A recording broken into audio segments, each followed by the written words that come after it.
Hello, everybody. It's Wednesday. Once again, on these Wednesdays, we have with us a man of men.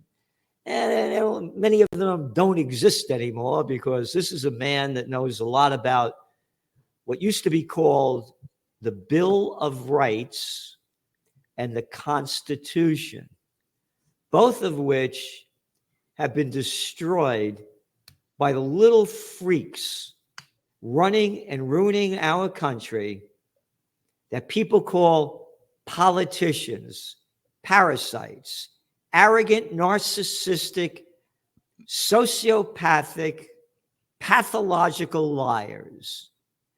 Once upon a time, there was a man by the name of Dwight D. Eisenhower, five-star general, Supreme Commander of the Allied Forces in World War II and two-term president, who said that any man seeking the office of president is either an egomaniac or crazy. Welcome to America, and welcome, Judge, because your article that's coming out tomorrow really clarifies how our life, liberty, and the pursuit of happiness have been robbed from us. Well, it's funny you mentioned what used to be called the Bill of Rights. It is really a bill of temporary privileges. The government treats rights as if it were a water faucet, and it turns it on when it wants us to have freedom and turns it off when it doesn't. That, of course, defies the concept of a Bill of Rights, which is that our rights come from our humanity and are immune from governmental reach unless we violate somebody else's rights. A bank robber violates the rights of the depositors in the bank. But a person who speaks out in ways that the government doesn't want to hear cannot have his rights or his passport taken away just because the government hates and fears what he's going to say. I'm speaking about our friend Scott Ritter. And that, of course, is mild compared to what the government does to other people. The column is a series of what if. Every one of those what ifs is answered yes. What if the government is a fraud? What if it just takes our money and doesn't do anything? What if the government exists only to further itself?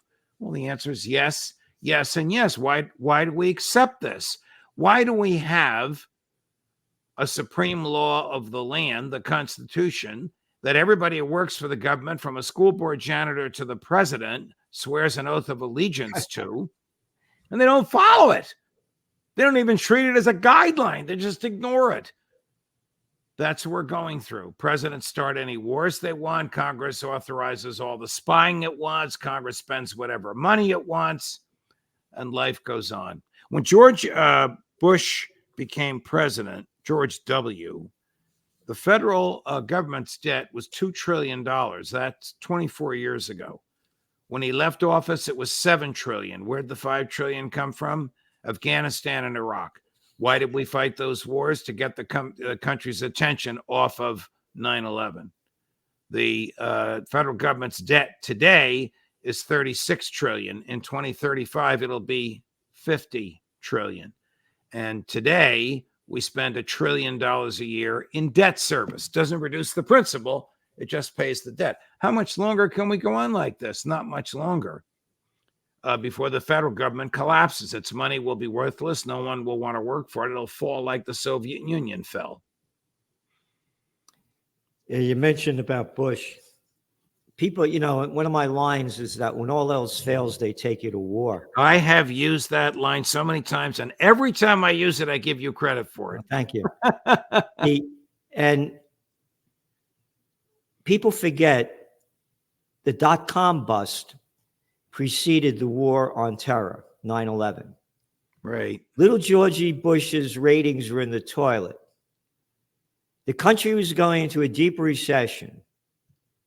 The dot-com bust was big. The country was going down hard. 9/11 happens, and the whole game changed. I got the numbers right here. ABC News, March 11th, 2002.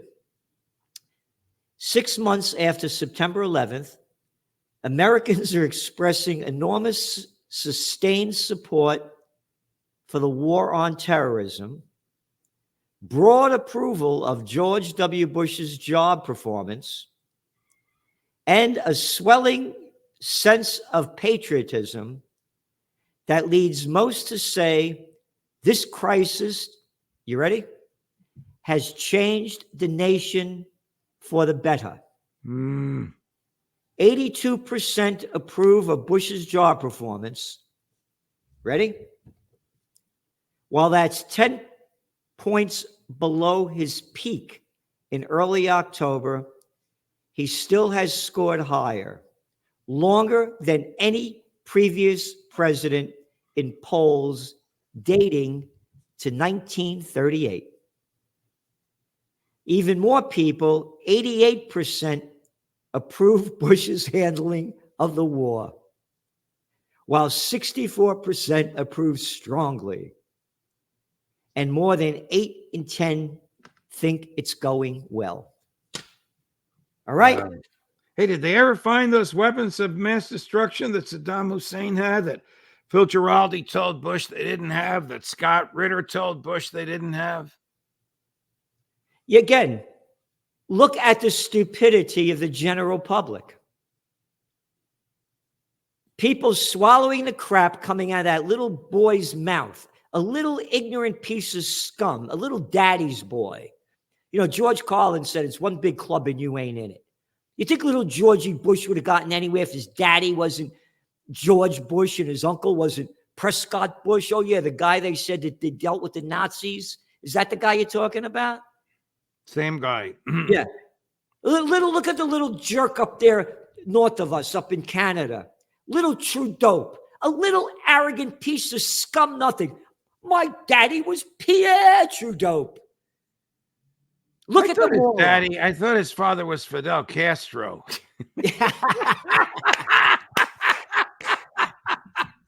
Yeah.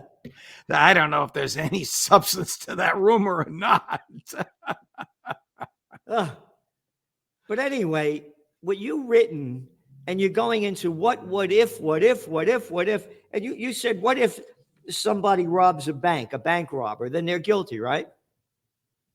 But how about the banks that rob us? Correct. They're not guilty. How about the government taking our money and giving us nothing in return except a restriction on our freedom? Yep. So, I asked you about this article that you wrote. I said, all these what ifs. You said, you said, I was angry when I wrote this article. He who is not angry when there is just cause for anger is immoral. Why? Because anger looks to the good of justice. And if you could live amid injustice without anger, you are immoral as well as unjust. St. Thomas Aquinas? Yep. Well, I was angry. I wrote it Sunday night, Monday morning. I'm just really sick and tired and fed up. You and I do these. We're happy together because we're friends for so long. But we really discuss such downtrodden things, and every once in a while it gets under my skin. The American government is complicit in genocide and in Gaza and in the West Bank, and it gets worse and worse every time you look at your computer screen. You were telling me before the show started about what Haaretz, the mainstream Israeli newspaper, is reporting that the IDF has done lately. It's just despicable slaughter, and we are paying for it. Yeah. I'm doing a segment on my podcast with retired Marine Corps Captain Matt Ho, good friend of Ritter's and McGregor's and Giraldi's, on whether the IDF soldiers themselves are liable as war criminals, whether the American soldiers helping them are liable as war criminals. Joe Biden ordered the American soldiers to build a pier off the coast of Gaza. $320 million, and it's gone out to sea. It's collapsed. Like that. 320 million, not taxpayer dollars, money borrowed in the taxpayers' names, gone. We wrote about this, by the way, in the Trends Journal when they first announced it. We said it would be a total failure. You were 100% correct. They won't even talk about it now. A total failure, and it shows you the failure of the United States military. Yes. It has not won a war since World War II. And how much money did they steal from us to fight the Afghan and Iraq war that you were just saying? Oh, a couple of trillion. I think it's probably over 3. Yeah. The NDAA, the National Defense Authorization Act, which the House just passed, it hasn't been passed by the Senate, is up to, I think, $886 billion for the Pentagon for the fiscal year beginning October 1st of this year. The Russians have a far better military. The Chinese have a far larger military, and we spend more in our military than the Russians, the Chinese, the British, the Germans, the top 12 countries combined. We spend more. You remember just before 9/11, I forget that little piece of scum. What's his name? There's so many of them, it's easy to forget. I know. And they couldn't find, what was it, $23 trillion worth of 200 million they couldn't find. They still can't find it. Yeah. Yeah, I don't know if it was Rumsfeld or Rumsfeld. That's who it was. Yep. Yeah. And they never found that 200 million. Somebody's fat and rich on it. Yeah. And again, you just mentioned, and you've said this before, that's why I'm mentioning it. You said when they put in, like you have in your article over here, you talk about what if the National Security Agency, the NSA, the federal government's 60,000 person strong domestic spying apparatus has convinced Congress that it needs to cut constitutional corners in order to spy on every person in America. So when you put these 60,000, for what? For what? So they could spy on us? And you said if you put the CIA, the spy organizations into this, you're looking at over $1 trillion going into the military-industrial complex a year. Correct. And try and find out how a lot of that is spent. You'll never get to the bottom of it, like the 200 million we talked about. Even though our friend the Constitution says no money shall be spent from the public treasury except that which is recorded in a public journal. Where's the public journal showing us what the NSA and the CIA and the DOD have spent? It doesn't exist.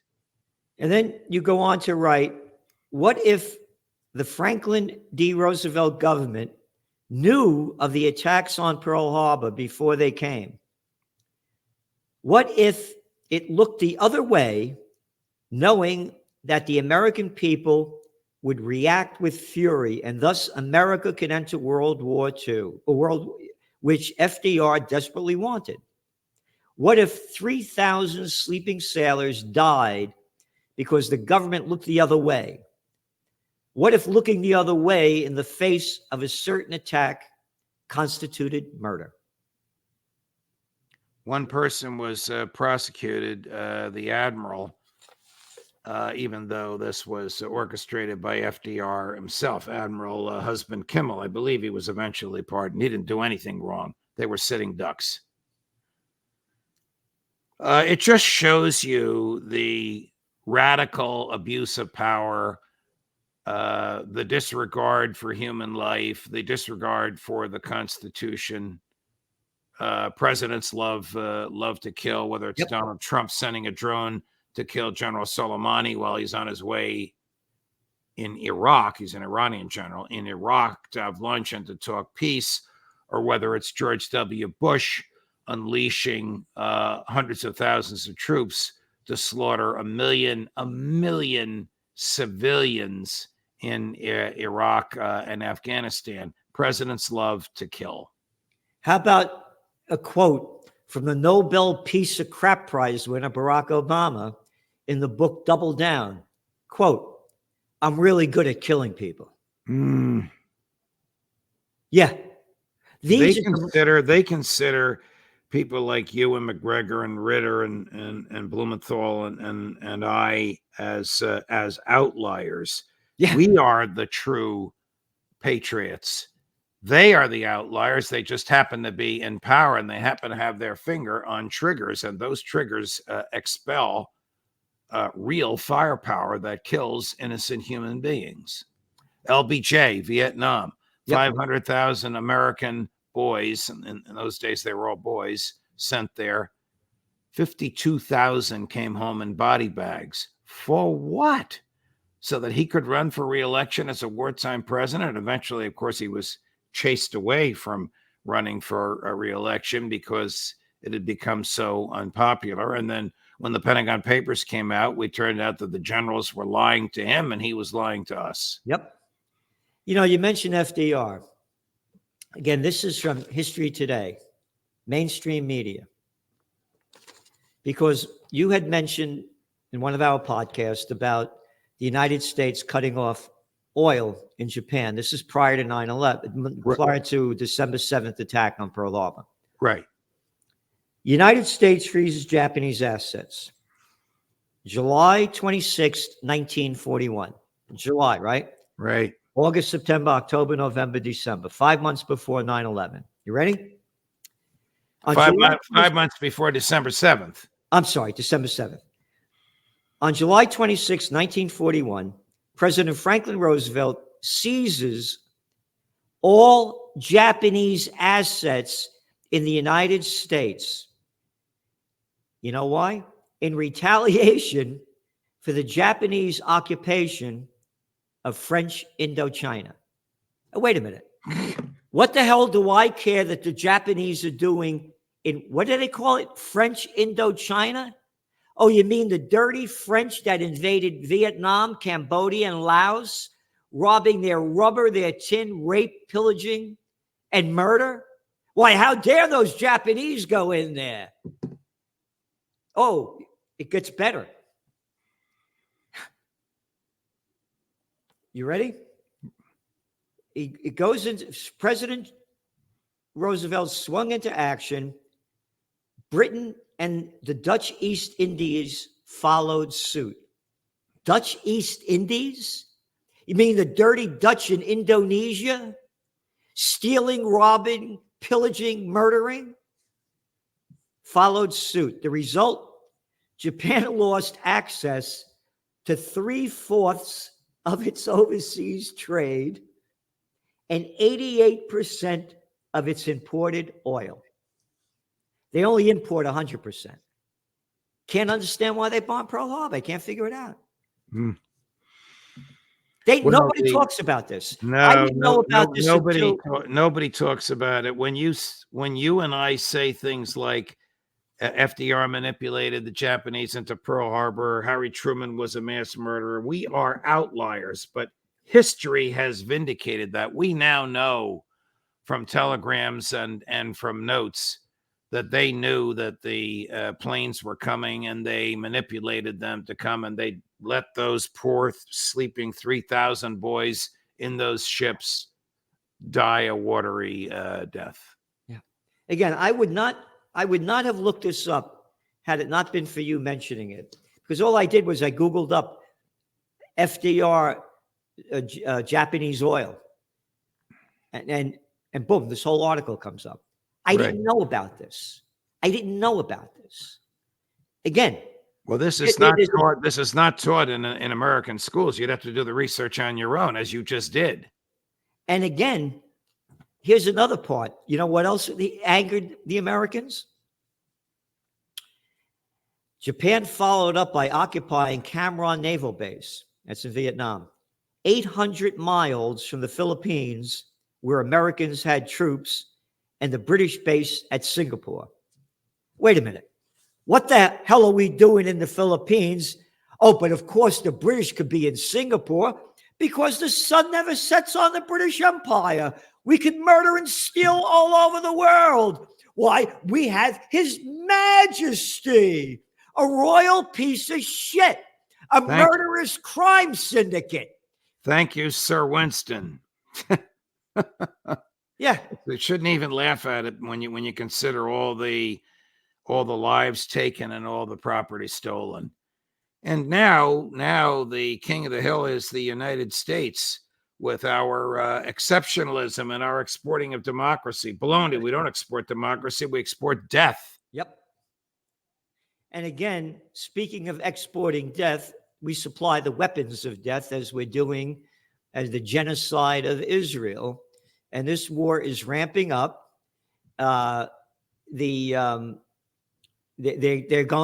increasing the war as we had forecast against Lebanon, Syria, and Iran. We said they're going to do this, and now the war in Lebanon is really escalating. And again, the American media calls Hezbollah a terrorist organization. You know why they're terrorists? Because these are the people in Lebanon that fought against the Israeli occupation and beat them in 2006. So you're a terrorist if you try to throw out the invaders. Just like there's terrorists in Iraq and militants in Afghanistan who tried to throw out Americans after they invaded. So this war is going to escalate, and World War III is already begun, and it's just going to get worse. I'm not sure where it will begin, whether it's in the Middle East or Ukraine, but it's starting in both places. Yep. And as for calling people terrorists, to George III, Washington, Jefferson, Madison were terrorists. Yeah, we're terrorists too. Right. Yeah. Yeah, because we want peace and freedom. Right. To Joe Biden, Gerald Celente, Scott Ritter, Douglas McGregor, Philip Giraldi, and I are terrorists. Yep. This is crazy. What a crazy, sick world we live in. They consider themselves the patriots, and all they want to do is kill. Yep. And to them, our founding fathers, just like our Bill of Rights and Constitution, are nothing more than pieces of shit. Because George Washington's farewell address, part of it, the nation which indulges toward another an habitual hatred, like we've been taught to hate Russia all our lives. Right. They had us hiding under desks when we were kids in case an atom bomb went off. Or an habitual fondness. Oh, we love Israel. Yeah, the phony Israel that was created by the Balfour Declaration in 1917. The nation which indulges toward another an habitual hatred or an habitual fondness is in some degree a slave. It is a slave to its animosity or to its affection, either of which is sufficient to lead it astray from its duties and interests. Here we are, led astray. Well, it's probably going to get, I know we say this every week, but it keeps happening. It's going to get worse before it gets better. You know, Judge, everybody listening, you have to go, if you want to know what in the world is going on from top people, you want to go to Judging Freedom. The guests he has on, mentioned Phil Giraldi, Douglas McGregor, Max Blumenthal, Scott Ritter, one after another. And Judge, tell me some of the things that, like you just had Giraldi on. What's some of the things that he's talking about? Well, Giraldi is talking. Everyone, this is the top CIA guy that Judge mentioned that went into Bush's office, showed him the proof. Look, there are no weapons of mass destruction in Iraq. And Bush said, get out of here. And Giraldi, being the real man that he is, quit the CIA. That's a true story. It's not a story. It's a true recitation. It's an accurate recitation of facts. Giraldi has been writing about the vice grip that the Israeli government has on the American government.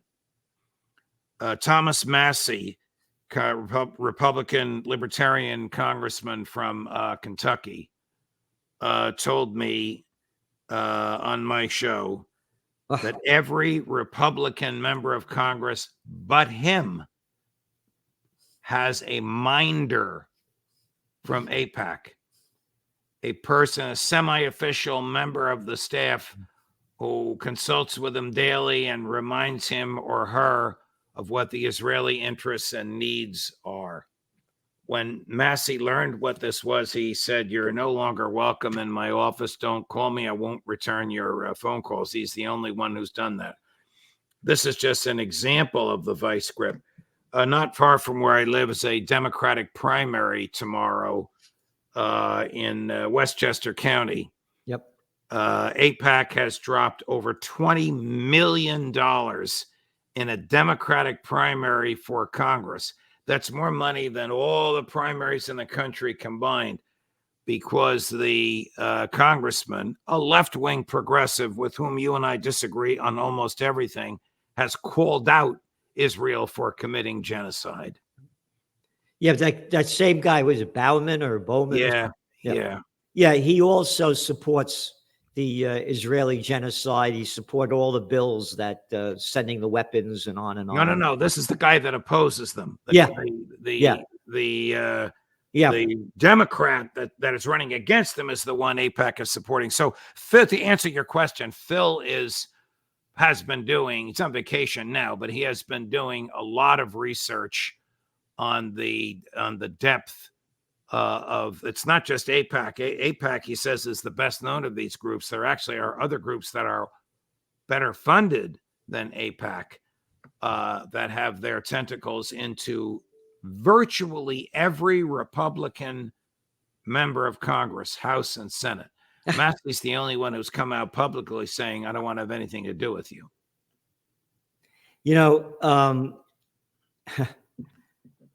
Once upon a time, they made up this story that we have a House of, quote, representatives, that they're supposed to represent the people. But all they do is they represent the people that give them the money. Correct. That they sell out to. We have an article in this week's Trends Journal about all these former congressmen and congresswomen, after they leave office, getting jobs with the companies and the institutions that they supported while in Congress, and the hundreds of thousands of dollars that they're making in salaries, millions. And they're total sellouts. And talking about sellouts, Netanyahu is going to be coming here. And by the way, a number that I saw, that he's worth $80 million. Wait a minute. He's worked for the government his entire life. He was a furniture salesman after he graduated from MIT and before he got into the government. Wow. Well, no wonder he's on trial. No wonder he's on trial for corruption. That trial resumes the minute he leaves the prime ministership. Which means that he's not going to be leaving. He's going to keep escalating the war. Correct. And you had mentioned that he's coming to America. Little Chucky Schumer, who said that he didn't like Netanyahu and he shouldn't run for president, supports his coming here. Right. And you said the last time he was here, how many standing ovations did he get? In a 35-minute speech, he was interrupted 55 times by standing ovations by the House and Senate on the floor of the House. They're going to attempt to break that record. I also understand from one of the young people that comes on my show, a young, serious libertarian by the name of Ryan Dawson, that there will be massive demonstrations in New York and D.C. against Netanyahu when he is here. Last time there were not. This time there will be. According to Ryan, they expect more people to demonstrate against Netanyahu in New York and Washington than they expect at the Democratic National Convention against Biden in Chicago. Do you think Biden will be running? No, I think something's going to happen. Yeah, I agree. He's so decrepit. It is so obvious. I mean, whatever you think about Schumer, he's not stupid. The last thing they want is Trump to be president. He's so decrepit. There you go. I mean, I feel sorry for him when I see this happening, because he shouldn't be in this job. And his wife should know that. But again, it's very important. The Biden administration is nothing more than the Obama administration. It's the third term of Barack Obama. That, I we wrote fully about agree. this when he got elected. Right. And what's his name? Clayton Morris, redacted. He's been coming out and saying they're going to run Gavin Newsom. Well, I think Newsom would be an attractive candidate from the Democrat perspective. From anybody else's perspective, if there's one place in America worse than Washington, it's California. Yeah. Actually, they just came out with a study. California ranks as one of the worst states. The cities, actually, San Francisco, the worst. Here, again, we put the data in there. Your office vacancy, here it is. America's worst run city is revealed, and it's not New York or Chicago. It's San Francisco. Yeah. So now it was Gavin Newsom that locked down America first. Right. To fight the COVID war. Except for himself at the French Laundry. Right. $400 a plate joint. Right. Yeah. And that other clown, London Breed, whatever her name is, running San Francisco, her going out and playing too, as everybody's locked down. Right. They don't mention in that whole article the office vacancy rate and office occupancy rate and how bad this has been caused because of the COVID war. Your office vacancy rate, meaning nobody in the offices in San Francisco, is almost 37%. Wow, well, that's going to cause foreclosures and bank failures. Exactly. Nobody's paying rent. And before the COVID war, according to sf.gov, the office vacancy rate was 5%. About normal. Wow. And now it's 37%. Wow. Once arguably one of the most beautiful cities in the world. I used to love going there. Yes, yes. Anyway, when I was a young guy, I was the number 2 guy running a major trade association, and we used to put on big trade shows, and we put one on in San Francisco back in the day, but I loved going there. Yeah. And going back to Gavin Newsom, and I talked about it's one big club and you ain't in it, as George Carlin said. Look at that little arrogant boy. And you cannot find a more arrogant, narcissistic piece of crap than him with his attitude. My daddy was a lawyer for the Getty Gang. How do you think I got there? He brags about it. A Getty Gang lawyer. Yeah, keep them out of trouble for the robberies and stealings that they may have committed. This guy could win because most of the people, he'll puts on a good show. And you look at the latest poll, just came out, the people don't want Trump or Biden.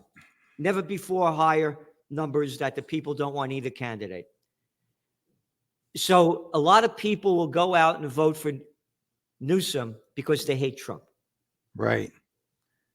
And they'll vote for Newsom because of what you just displayed on the cover of the Trends Journal. Yep. That the poor guy can not only compose, he's unable to compose an English sentence. The poor guy can't stand up. No. Those are not cartoons. Those are real photos. Yeah.